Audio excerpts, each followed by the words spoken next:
When I was 25, we had a car accident. I had several injuries. I'd hit my head on the dashboard of the car, which caused all the brakes on the right hand side, all the bones were just obliterated on the right side. I lost the right eye, jaw was broken, nose was broken, there was no bone.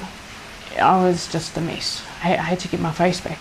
Things progressed year by year by year, and by the 6th year I had got to my 4th prosthetic.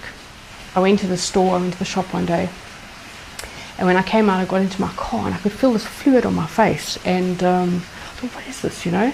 And I pulled the mirror down and I looked into the mirror, and there was just this seeping out of my face. It was infection, it was fluid, it was pus coming out of my face. And I just panicked. I thought, what is this? What is going on here? Because it was a lot. And so I phoned the doctor's offices and they said, you've got an infection, we need to do a debridement.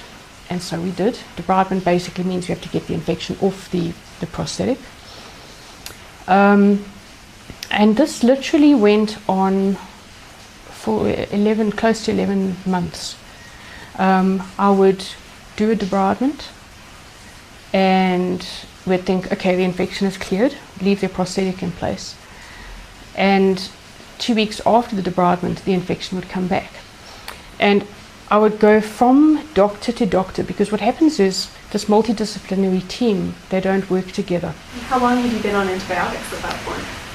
The same antibiotic, close to 11 months, right towards the end, from different doctors. The final debridement was when my plastic surgeon, I had built up a very good relationship by then, stepped in. They were doing the debridement, they did the surgery, and he took it out. And then he sent off for testing. Anyway, when I got the blood tests back and I read it thoroughly, I saw MRSA.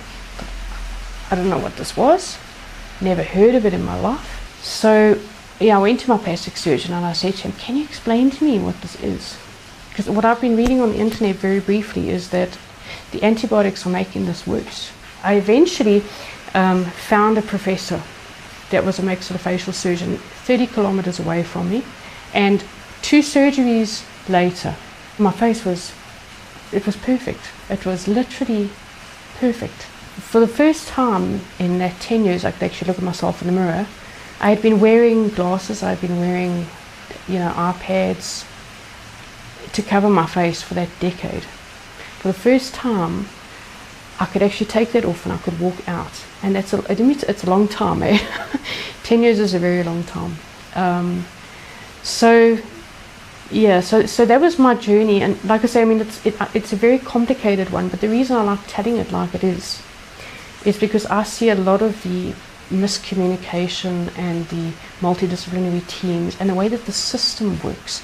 How can education, informational resources get patients to that point where it becomes common knowledge that overprescribing, overuse, overconsumption of antibiotics causes resistance? It's one of the missing pieces of the puzzle, is the patient.